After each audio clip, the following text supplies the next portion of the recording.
Welcome back to Coffee and Conversation. So you may have noticed that it's a little darker here than usual. We are just finishing up, I hope, a little bit of a mini heat wave, so it's been very warm, and I am filming this at night because of that. So, we are also dealing with conversation and no coffee. Now, Audie is on the floor. He's stretched out on his back like spread eagle. For a little catboy, he can just take up an enormous amount of space because he's in front of the fan trying to get a breeze on his belly. The ridiculous part of this is the air conditioner is on in the bedroom. He can go in there, he can be perfectly cool, but of course, I'm not in the bedroom, so he's not leaving. So, yeah, we're just going to have to put up with a pouting cat. And maybe he'll come up and say hi.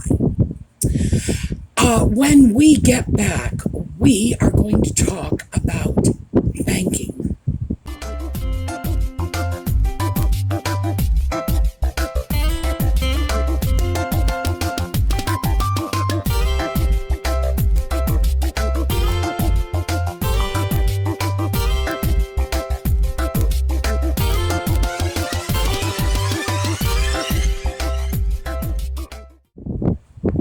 Okay, so why banking? I'm sure you're thinking this, why banking of all things? Well, recently, Nigel Farage, who is a former British politician, I believe he is also a commentator. I know very little about British politicians. The last British politician I really paid any attention to was Winston Churchill, and I think I was just a kid when he passed on. But again, he's half American, so naturally I paid attention to him. I would have done it regardless of his nationality, because he is certainly one of the greatest statesmen ever, and certainly the greatest statesman of the 20th century. And it's half American, so what can I say? I was sort of vaguely aware of Tony Blair. I don't remember anything about him. I seem to recall he had nice hair. I was very much aware of Boris Johnson, who definitely did not have nice hair. That man he really looked like he had just stuck his finger in a light socket. And I have to tell you, if I were a gambler, I would bet that guy still glows in the dark. And then there was another woman who came after him. Her name is Truss. I had to look that up because she was prime minister for about 13 minutes. I'm surprised because she had that whole weird wind tunnel hair thing going too. It's got to be something with the hair and state leaders, because Donald Trump's hair was all over the place. Angela Merkel, however, her hair looked like it had been cut by a 4-year-old. Nevertheless, that stuff, honestly, that looked like it would stay put in a tornado. And I rather thought she cut a nice figure for a head of state. But if truth be told, I honestly believe that Tracy Ullman did a better job of Angela Merkel than Angela herself did. So, yeah, not overwhelmingly interested in anybody's politics. I'm not even interested in the politics of my own country. So I'm kind of out of my depth with Farage, but I did look up his political leanings, which I believe are somewhat right of center. And I understand his detractors would say it's somewhat to the right of like George Lincoln Rockwell, but Farage denies this, and ain't my circus, ain't my monkey, so I do not care. What I am interested in is he recently claimed very publicly that his bank account had been closed because of his views on Brexit. Now, I I was certainly aware of Brexit, what was going on, because that's not really politics as much as it's economics. And I do know a bit about economics. In fact, I know actually rather a lot about the economics of the United Kingdom, at least what it was 20 or 30 years ago, which was probably the last time I dug into it very heavily. So my first thought was, how can anybody function as an unbanked person? And that, by the way, is the official term. They actually have a word for this. People who do not have a relationship with a bank are called unbanked. Now, the bank countered with, we closed his account because he didn't maintain a minimum balance. And I looked this up. Frankly, I just Googled it. I went to their website, but I found it extremely difficult to navigate. And because they are a specialty bank, perhaps that's done on purpose to keep the riffraff at bay. And it seems they are looking for minimum balances of $1 million in investments, or $3 million if it's savings, which seems rather odd to me, because it seemed to me that if I were a banker, I would much rather have the savings than the investments, because savings are stable and you can count on that money being available for your purposes as a banker, whereas investments fluctuate a great deal. But I don't know. I don't think UK banking is the same as US banking. I don't even know if we are legally allowed to have banks that would put that kind of restriction on their customers. But be that as it may, as I say, not my circus, not my monkeys. So what we have now is Farage has made an allegation. The bank has countered with, no, this is just policy. And Farage is saying the policy was never announced to him, that he was never made aware of this. Now, they're going to have to sort that out. But the reason I thought this was a worthwhile topic of conversation is because it deals with the unbanked. Now, I have to tell you, this is very, very frightening to me that a person might lose their ability to bank because of their political beliefs. I do not know if that's something that could happen in the United States. I don't know.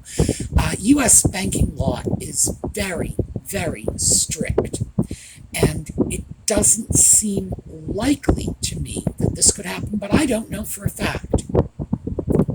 What I do know is that being unbanked is probably the worst disaster that could occur in your life, short of loss of a loved one.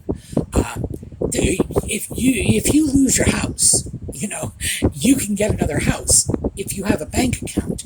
But if you lose your bank account, you are in deep, deep doo-doo.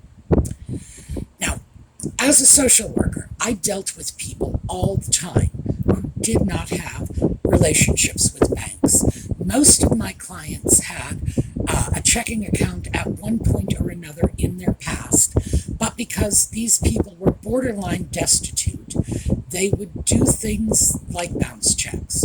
It just happened. And it's understandable, you're not supposed to do that, but when people are absolutely up against the wall financially, and they have a pen and a check, they're going to use it. That is just common sense. So most of my clients had lost bank accounts and could not get replacements because they would have had bad checks in their history. And here there's something, I believe it's still called check systems, where no matter where you are, no matter where you do your banking, if you write bad paper, it goes into the check systems system, and it's shared with all the other financial institutions. So you bounce a check at Santander, for example, you can't go to Chase and open a bank account. They just won't open one for you. My own bank does not check with check systems. I have no idea why. I remember them telling me that when I first opened my account, and to be honest, it made me a little nervous because I was wondering if they weren't going out of their way to attract potentially risky business, but they are solid and they are in the FDIC system, so hey, they get to make their own rules. But it wasn't just my experience as a social worker that put me in touch with the unbanked. I lived in Puerto Rico for a while, and it is estimated that as much as a third of the population of Puerto Rico, which is a commonwealth of the United States, was unbanked. And that, by the way, is the first time I actually encountered the official term for it. So about a third of the people are in an off-the-grid economy.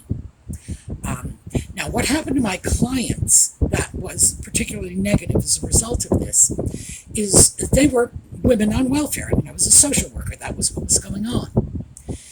And they would get a check, a welfare check, public assistance, aid to families with dependent children, whatever you want to call it.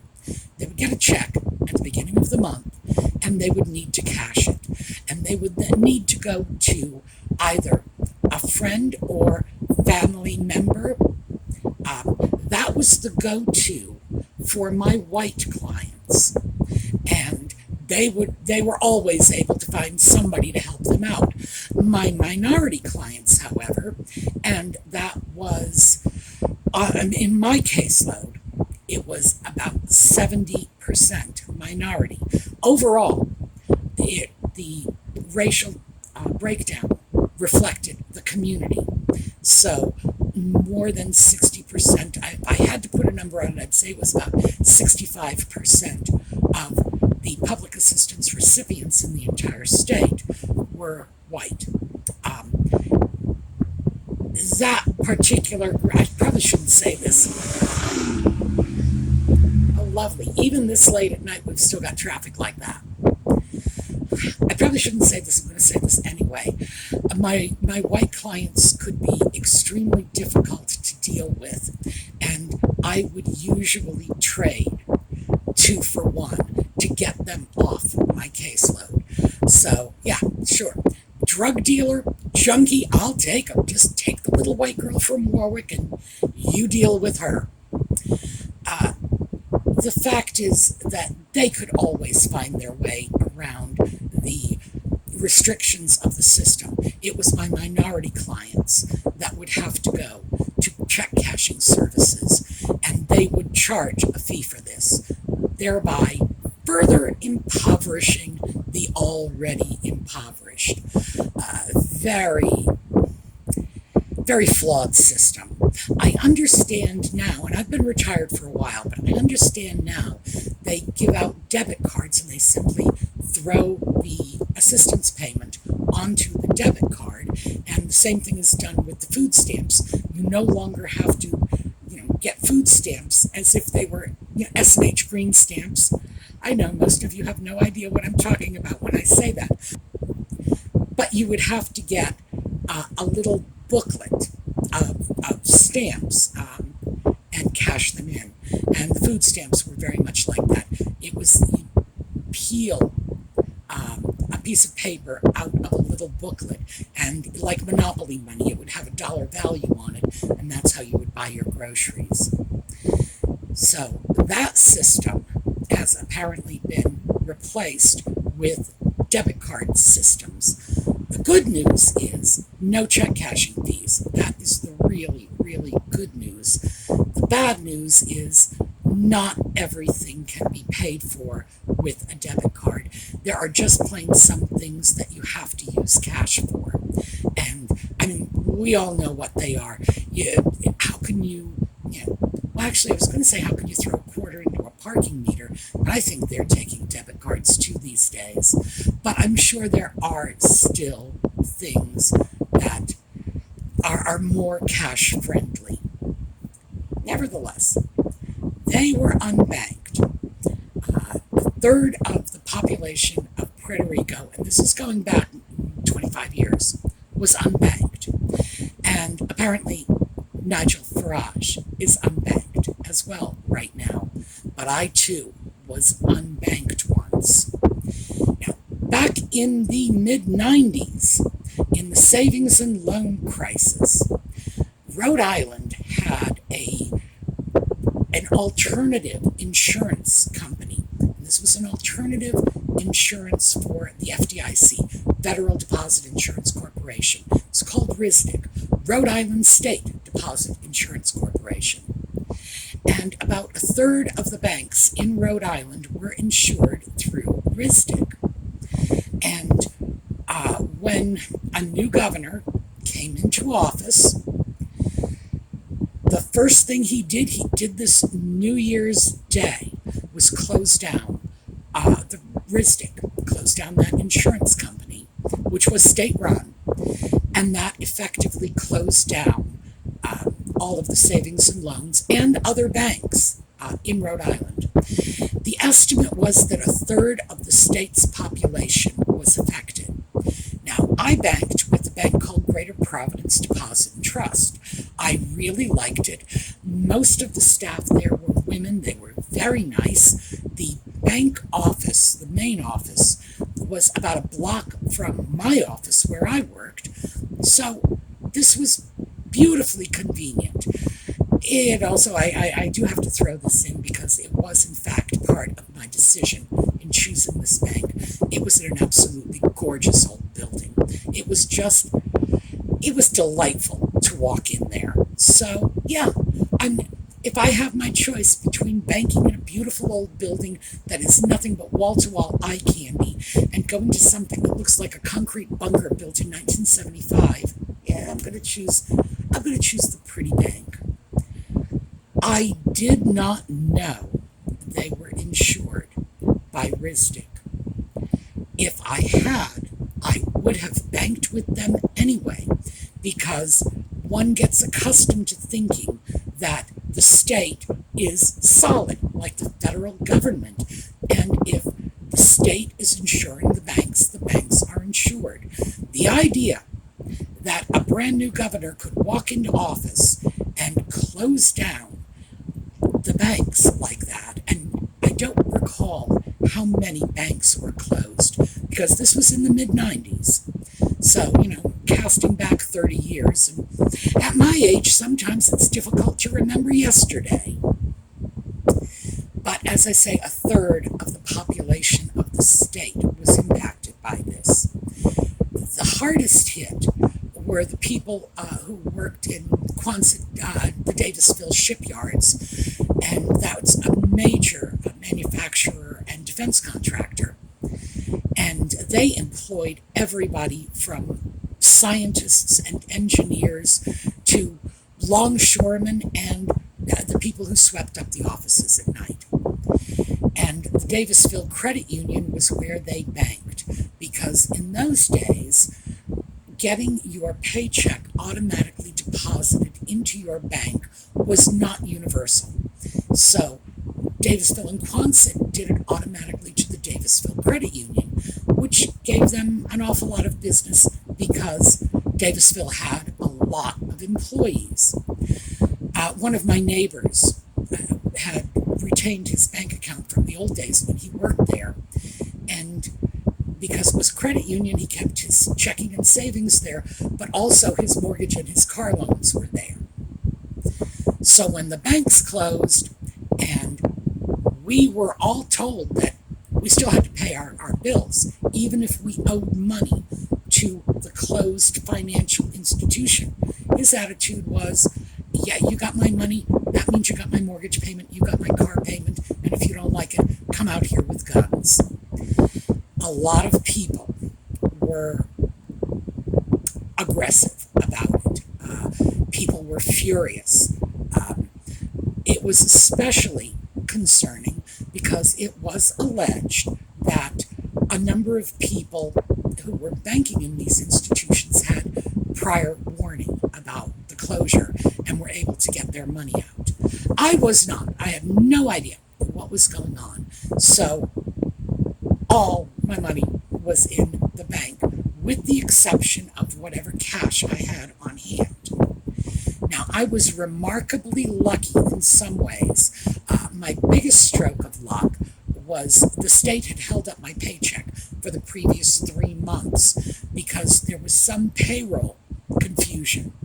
I have a very common name, and someone else who was named Sue Hamilton had retired, and payroll was having issues sorting out my check from what would have been her check. At least that's the story they told me.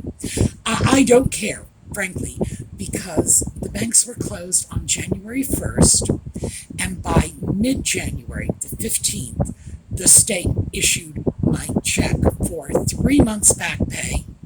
Oh, that was pleasant. Meanwhile, my husband's paycheck, which was scheduled to be deposited on January 2nd, because January 1st was a holiday, was able to be stopped. His employer was out of state, and we just got on the phone to them, and they said, sure, no problem. They would cancel the automatic deposit and just write up a manual check and put it in the mail. Of course, we didn't get that manual check for about a week, and we still had things to do. The local stores were very good about this, and they said they would continue to honor checks drawn on the closed institutions with the expectation that people would come in and redeem the checks at their first opportunity. I was able to go in and redeem the check, and I did write a check on my closed institution. I was able to go in and redeem the check, but not until about the 23rd, I think, of January, mostly because opening new accounts meant lines out the door of the banks that were open. So it was not just a question of we had to go find a new bank. We had to wait until the new bank could see us because they were dealing with a third of the state. We were not alone. After a while, they agreed to release our safe deposit boxes. And the reason I mention this is this was one of the most heartbreaking things for me. When I went down to get the contents out of my safe deposit box, I was in line. Again, the lines were down the street. I was in line behind an elderly gentleman using a walker. Everything he owned was in that bank. His Social Security check had been automatically deposited, but because the bank was closed at the beginning of January, the check got bounced back. But the Social Security system just didn't have a mechanism for dealing with a state with a third of its banks closed. This was bizarre. So apparently he was still short one Social Security check. And the money he needed to sort of cover the difference between his Social Security payment and his bills was in that bank. I walked away from that when I eventually got the stuff out of my safe deposit box, thinking to myself, this poor old guy is going to die before his funds are released. Now, most of the banks were bought up by other larger institutions at bargain basement prices, but at least it kept the banks open. And that was done pretty quickly. I would say within 6 months, the overwhelming majority of the banks were acquired by someone else, and as a result, the depositors in those banks got their money back. My bank, not so much. My bank was one of the last to be acquired, and in the end, they came up with some weird decision. I'm not sure why, but anyone with more than $10,000 in the bank would get 10% of their money and a debenture for the rest. I had more than $10,000 in that bank.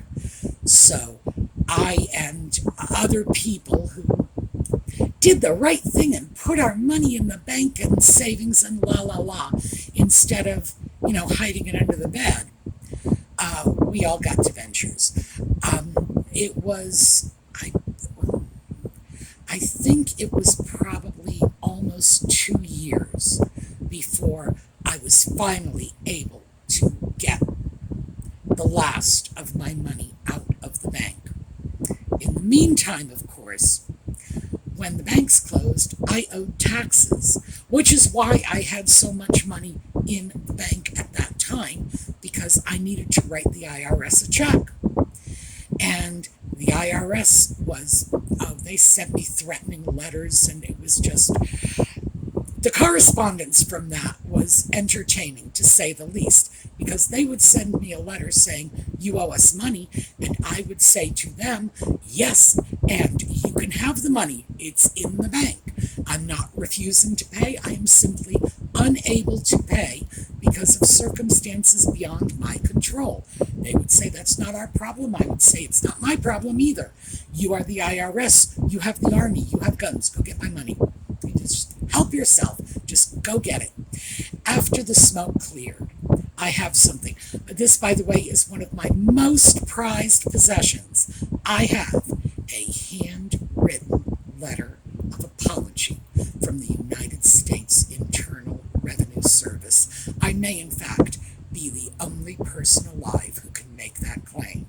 But yeah, that back and forth correspondence was crazy.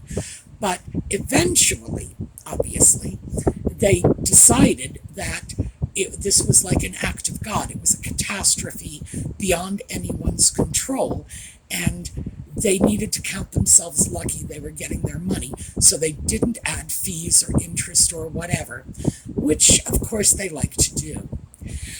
The period of time when I was one of the unbanked was one of the most uncertain periods in my life. It is downright scary to be going through your life as you ordinarily do. You go to work, you get your check, you put it in the bank, you write out your checks, you pay your bills, etc., etc. We used to do everything with paper checks in those days, really we did. And then suddenly, it's gone. It's gone. No warning, no nothing. And you are left with whatever money you have in your wallet. So, yeah, when I heard about Nigel Farage and his "my bank has been shut down and I am now one of the unbanked," and of course he was alleging that it was politically motivated, I said, no, we got to talk about this. Here's the thing. This is what I learned from that experience. In January, I believe it was 1995, when the bank closed, I had whatever cash I had from just running around money, plus $60 in my jewelry box. That was my emergency money. That was all I had. That was it. For some indeterminate amount of time. We didn't know when the banks would reopen. We did not know that the state would issue my back check as quickly as they did. And thank you, Rhode Island, for that one. We didn't know my husband's company would be able to stop the automatic deposit. We had no idea. So needless to say, to this day, I keep a great deal more than $60 in my jewelry box. I also do not do all of my banking with one single institution. I currently use a bank, and I use an investment company that very much functions as a bank. Nigel Farage basically kicked me in the ribs, reminding me that I've been a little too complacent about this. So one of the things I am going to do is open a savings account with another local bank. I may find an online bank because I really don't like my local banks. I don't like any of them. They are somewhere between absolutely incompetent and downright surly. I think these people must hate their jobs because they are just remarkably unpleasant to do business with. And I don't know, maybe it's just something in the water around here. This is not something I ever encountered anywhere else. I've lived in a lot of places, but around here, banking is just not a pleasant experience. So as I say, I may choose an online bank. I really need to make sure that I have at least an open account somewhere else. Now, if I had an open account back when the banks closed, I would have been up and running and on my feet a week after the bank closing, and 2 weeks before, in fact, I really was. So the disaster that was 3 unbanked weeks would have been cut by 2/3. People don't think this sort of thing can happen. This happened to my grandparents' generation. They dealt with bank closings, massive bank closings in the Great Depression. I never thought I would go through that. And the fact is that I was very unprepared for it, and I shouldn't have been, because I grew up on my grandparents' bank closings and Great Depression stories. But it didn't sink in. Somehow it sinks in when it's your own mortgage payment that is in jeopardy. So, yes, I thought I would share this with all of you. I am going to take the quickest and easiest way out of my dilemma, which is having too many eggs in too few baskets, and just open an online account. I might even open a couple of them, just to make sure that I am never going to be in Nigel Farage's circumstances. Now, having said all this, and of course dredging Nigel into it, I do believe that it is accurate to say that his bank has minimum deposit requirements. I also expect that if he has never maintained his accounts with those minimum deposits and had the accounts for any length of time, and I do not know if either of those two factors are true, then yeah, maybe it is politically motivated.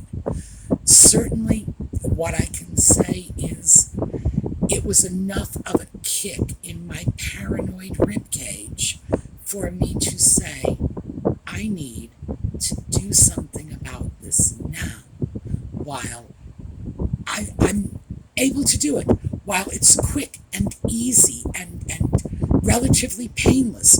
Go online, find an online bank, transfer some money over, bang, new account. And as I say, it's something I'm definitely going to do. But I did want to make you aware of this. First of all, that Nigel Farage is alleging it was political. There may be something to that. And second, that the bank is denying that it is political. Again, there may be something to that. But make no mistake, one of the worst things that can happen in modern industrialized society is suddenly getting iced out of your bank account, because we just don't keep our money in a shoebox under the mattress. My grandmother did, in fact, keep a lot of cash squirreled around because of her experience in the Great Depression. I wish I had back in the mid-90s, and I bet Nigel Farage wishes he had too. So, just sharing that with you, take it for what it is worth. All right, so that's what I have for you today. I think I am going to immediately start doing another video tonight, because right now it's reasonably cool, and I'm not sure it's going to be that cool tomorrow afternoon which is when I usually do my Sunday evening videos. So we'll see. All right, we're going to take a look at a slideshow on the way out. In the meantime, those of you who stay with me for Just Chatting, 8 o'clock Sunday evening, and for the rest of us, just have a terrific week.